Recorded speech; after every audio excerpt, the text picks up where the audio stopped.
Now we are talking about variables. Computer programming में variable most ही important, बहुत ही इम्पॉर्टेंट पार्ट होता है। वेरिएबल का यूज प्रोग्राम में किसी भी वैल्यू को स्टोर करने के लिए किया जाता है। हर वेरिएबल का एक नाम होता है, साथ ही उसकी एक वैल्यू होती है और साथ ही उस वैल्यू का एक डेटा टाइप होता है। वेरिएबल की हेल्प से हम हमारी कंप्यूटर की मेमोरी में किसी वैल्यू के लिए स्पेस रिजर्व करते हैं। विजुअल बेसिक लैंग्वेज में किसी भी वेरिएबल को डिक्लेयर करने के प्रोसीजर कुछ इस तरीके से होता है, जिसका सिंटैक्स ये है। डिम वेरिएबल नेम, जो भी वेरिएबल आप डिक्लेयर करना चाहते हो वेरिएबल का नाम आपको देना है, साथ में उसका एज लिखकर डेटा टाइप लिखा जाता है, जिससे हमें यह पता चलता है कि इस वेरिएबल के अंदर किस तरह की वैल्यू स्टोर की गई है। Example dim a,b,c as integer. कहने का मतलब यह है a, b और c यह तीनों वेरिएबल के अंदर स्टोर की जाने वाली जो वैल्यू होगी वो इंटीजर होगी। वेरिएबल डिक्लेयर करते समय हमें कुछ बातों का ध्यान रखना बहुत ज्यादा जरूरी है। वेरिएबल हमेशा अल्फाबेट होता है जो, और साथ ही ये केस सेंसिटिव होता है। यदि हमने डिक्लेयर करते समय कैपिटल A लिखा है तो हमें वैल्यू लेते समय भी कैपिटल A ही लिखना होगा। साथ में किसी भी वेरिएबल के बीच में स्पेस नहीं दिया जाता है। स्पेस यदि आपको देना है तो आप उस जगह पर अंडरस्कोर कीवर्ड का यूज कर सकते हैं। साथ ही डिक्लेयर करते समय वेरिएबल डिक्लेयर करते समय हमें DIM कीवर्ड का यूज करना होता है। डिम का फुल फॉर्म होता है डायमेंशन। अब वेरिएबल जब हम डिक्लेयर करते हैं तो साथ में हमें इसका डेटा टाइप डिक्लेयर करना भी बहुत जरूरी है। डेटा टाइप हमें यह बताता है कि उस वेरिएबल के अंदर हम किस तरह की वैल्यू को स्टोर करना चाहते हैं और उस वेरिएबल के अंदर हम किस तरह की वैल्यू को स्टोर करेंगे। विजुअल बेसिक के में 4-5 तरीके के अलग अलग डेटा टाइप्स होते हैं, जो कि अब हम उसके बारे में पढ़ेंगे। Data types. डेटा टाइप सबसे पहला होता है integer. This data type is used to store numeric values only. यह डेटा टाइप क्या करता है, सिर्फ और सिर्फ न्यूमेरिक वैल्यूज को स्टोर करता है, जैसे 2, 4, 6, 9, 7, 10 इस तरीके से। पर यह किसी भी तरह की पॉइंटेड डेसिमल वैल्यूज को स्टोर करने में सक्षम नहीं है। इसके बाद double. This data type is used to store numeric value but it will store 8 byte data. कहने का मतलब यह है कि यह बड़ी से बड़ी वैल्यूज को स्टोर कर सकता है। डेसिमल डेटा टाइप का यूज भी डेसिमल डेटा टाइप का यूज किया जाता है डेसिमल वैल्यू को स्टोर करने के लिए, और ये 16 बिट डेटा स्टोर कर पाता है। स्ट्रिंग डेटा टाइप का यूज होता है अल्फाबेटिक वैल्यूज को स्टोर करने के लिए। साथ ही date data type is use to store value related to date and time, और date and time related values को स्टोर करने के लिए हम डेटा टाइप का यूज करते हैं। तो now we are creating our first program. Write a program to input 2 values and display their sum. अब हमें क्या करना है, यूजर से 2 वैल्यूज मंगानी है और उन 2 वैल्यूज के अंदर हमें 2 वैल्यूज का हमें एडिशन करके तीसरे वेरिएबल की हेल्प से हमें उस एडिशन को डिस्प्ले करना है। तो इसके लिए हम क्या स्टार्ट करते हैं, हमारा विजुअल स्टूडियो स्टार्ट करने के बाद हमें हमारा क्या बनाना पड़ेगा, प्रोजेक्ट बनाने के लिए हमें जाना पड़ेगा फाइल के बाद न्यू के बाद हमें जाना पड़ेगा प्रोजेक्ट के बाद यहां हमें हमारे एप्लीकेशन का नाम देना होगा। आप जो चाहे वो नाम दे सकते हैं। देन इसके बाद हमें क्लिक करना पड़ेगा ओके बटन पर। जैसे ही आप ओके बटन पर क्लिक कर देंगे आपकी स्क्रीन पर फॉर्म आपको शो होने लगेगा, जिसे हमें डिजाइन करना होगा।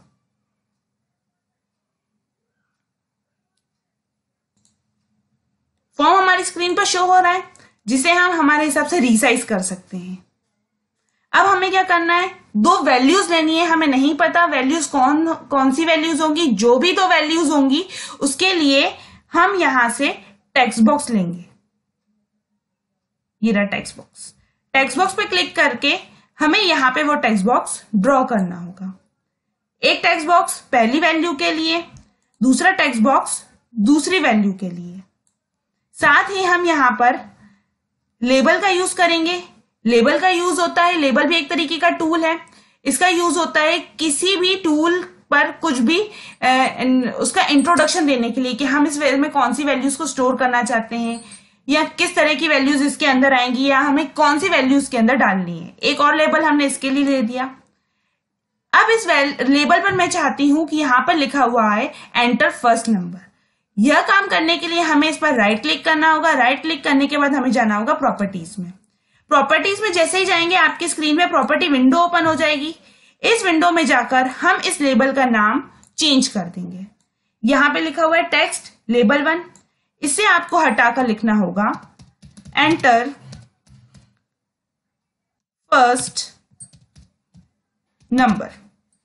आफ्टर दैट इस लेबल का भी चेंज करना होगा। इस पर क्लिक करा, यहां पर इसकी प्रॉपर्टीज आ गई लेबल 2। टेक्स्ट में जाइए और यहां पर इसका नाम चेंज कर दीजिए एंटर सेकेंड नंबर। ठीक है। देन इसके बाद हम चाहते हैं कि जो भी दो वैल्यूज आएंगी, पहली वैल्यू इसके अंदर, दूसरी वैल्यू इसके अंदर, और साथ में हमारे पास जो आंसर आउटपुट रिलीज होगा वो हम मैसेज बॉक्स के थ्रू रिलीज कराएंगे। बट कैसे? जब तक हम यहाँ पर बटन नहीं लेंगे, बटन पर क्लिक नहीं करेंगे, तब तक हमारे पास आउटपुट हमें रिलीज नहीं होगा। तो कैलकुलेशन करने के लिए हमें एक बटन भी लेना जरूरी है। क्लिक करा और यहाँ पर ड्रॉ कर दिया। साथ में यहाँ पर बटन 1 लिखा आ रहा है, मैं चाह रही हूं कि यहाँ पर लिखा हुआ है सम। तो ये लिखने के लिए इस पर क्लिक करेंगे, यहाँ पर इसकी प्रॉपर्टीज आ जाएंगी। टेक्स्ट के अंदर आपको बटन 1 हटाकर लिखना पड़ेगा सम। अब हम चाहते हैं कि बटन 1 पर क्लिक करने के बाद हमारे पास आउटपुट रिलीज हो, तो ये बात हमें समझाने की से पड़ेगी। बटन पर डबल क्लिक करके हमें कोड लिखना होगा। कोड लिखने के लिए पहली वैल्यू किस में जा रही है? टेक्स्ट बॉक्स 1 में। टेक्स्ट बॉक्स 1 में पहली वैल्यू जा रही है, तो ए हमने एक वेरिएबल लिया पहली वैल्यू के लिए, और वो वैल्यू जा किस में रही है? टेक्स्ट बॉक्स 1 डॉट टेक्स्ट में।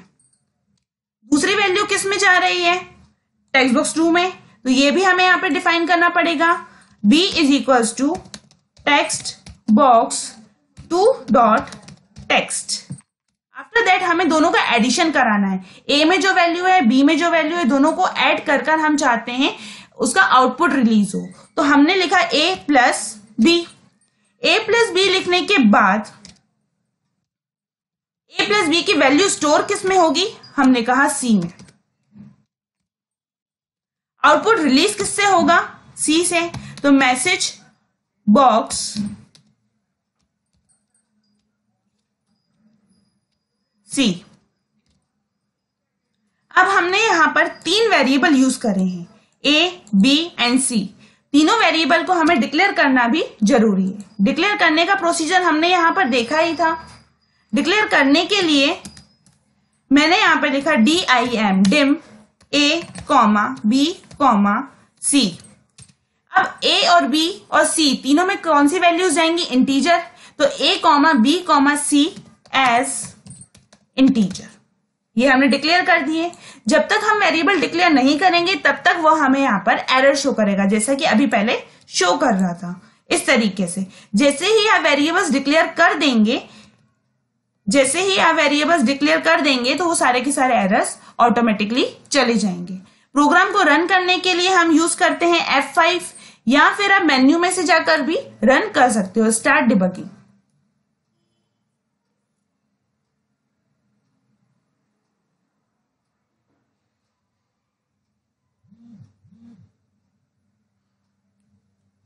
रन विंडो आ गई हमारी स्क्रीन पर। यहां पर पहली वैल्यू हमने डाली 5 and the second value is हमने डाली 3। तो हमें क्या आना चाहिए आउटपुट मैसेज बॉक्स के थ्रू? 8। 5 प्लस 3, जैसे ही हम बटन पे क्लिक करेंगे वैसे ही हमारे पास आउटपुट आ गया 8। ओके बटन पे क्लिक करेंगे, छोटा सा जो विंडो है आपकी स्क्रीन की, मैसेज बॉक्स जो है वो क्लोज हो जाएगी। साथ में हम यहाँ पे चाहते हैं सी के साथ यहाँ पर एक मैसेज भी ड्रॉप हो, वो ये कि देयर सम इज। तो इन्वर्टेड कॉमा के अंदर मुझे लिखना पड़ेगा देयर सम इज और इन्वर्टेड कॉमा क्लोज। साथ में इस मैसेज और इस वेरिएबल को कंकेट करने के लिए हम यूज करते हैं एंड कीवर्ड। ओके, अब करते हैं रन। पहली वैल्यू डाली हमने 6 एंड सेकेंड वैल्यू डाली हमने 3। जैसे ही बटन पे अपन क्लिक करेंगे देयर सम इज 9। यहां पर वेरिएबल की वैल्यू के साथ साथ हमारे पास एक मैसेज भी आ रहा है देयर सम इज। ओके।